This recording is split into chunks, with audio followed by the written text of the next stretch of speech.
I was going to write a note, but I'm not a coward. At least I don't want to be. Not anymore.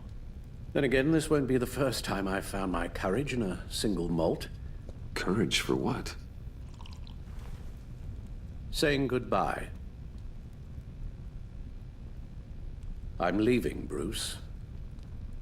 It's time I went in search of better pastures. I know it's a lot to take in, but hear me out. This war of ours is not what it was when we started. I no longer have the stomach for it. It's not sustainable. At least not for me.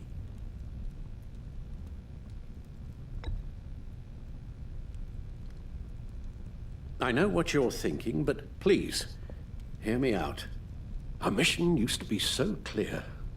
Catch the criminals, lock them up. But nothing is clear anymore, at least not to me.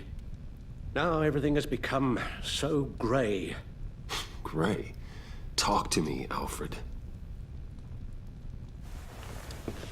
We used John Doe, exploited his friendship to get you into the pact.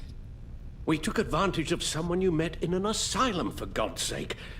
Someone clearly challenged with a proven tendency to violence. I'll admit that wasn't our finest moment, but at the time it seemed like our best course of action. Precisely my point. Our best judgment is no longer good enough. You empowered John Doe, kept him close when you should have put him away, inspired him to become something far more dangerous than he ever was. What's your point? Sometimes it's as if Batman creates the evil he means to destroy. For all our good intentions, I fear we only make things worse. A dreadful thought, I know, but one that keeps me awake at night. Oh, please. There were plenty of criminals around before Batman showed up. I put most of them in jail. Two-Face, Cobblepot, Lady Arkham, Joker. All they have in common is you. Anyone who comes into contact with us suffers. Lucius is gone. Tiffany has blood on her hands. I foolishly thought bringing her in might make things better. As if her enthusiasm might remind us how things were in the beginning. We put her in danger on her first day, dodging machine guns at a crime scene. The lives we touch are touched by pain. Friends, colleagues, innocents. No one is spared.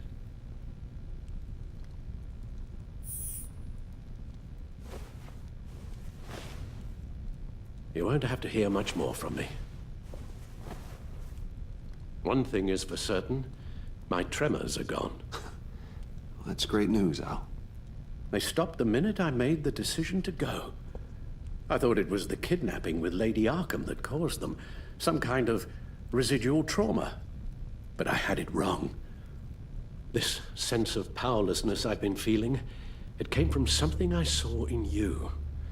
The tremors, the fainting spells, all of it. Alfred, I'm so sorry. I've caused you so much pain. No, please, don't misunderstand me. Let me explain. Your father was driven by an obsession, by a need to control. He rushed headlong into the darkness, thinking himself invincible, oblivious to the cost. Just like you. Not like me. I chased that darkness away. And yet, history is repeating itself. I'm more certain of that with every passing day. Okay, maybe I am more like my father than I want to admit, but our paths are different. Can't you see? The paths may diverge, but they end in the same place.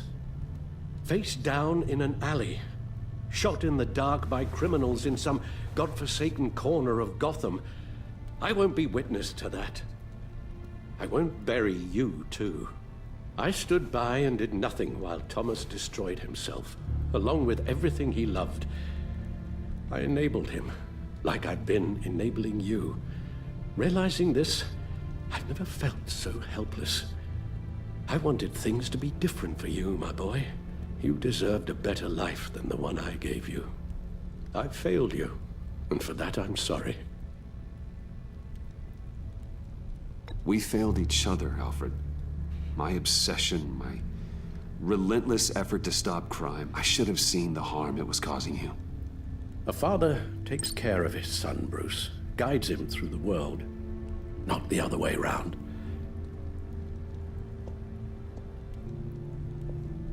Well, I don't want to miss my flight.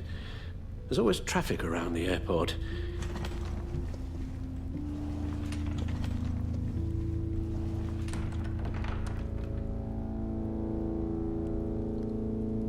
You don't have to do it, Bruce. There are other ways of doing good in the world. But you pour everything into your bloody crusade, and I know you too well to hope you'll ever change.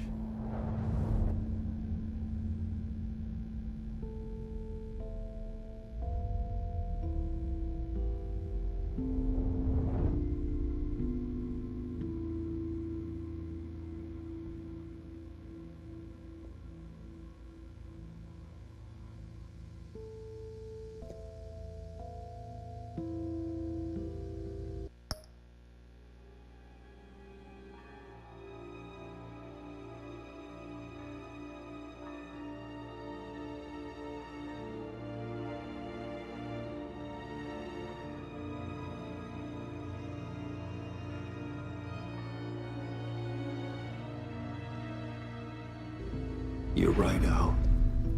It's who I am. I will always be Batman. And that will never change. I know. Rubbish goes out on Tuesday, and there's lasagna in the freezer. I'm sure you'll manage.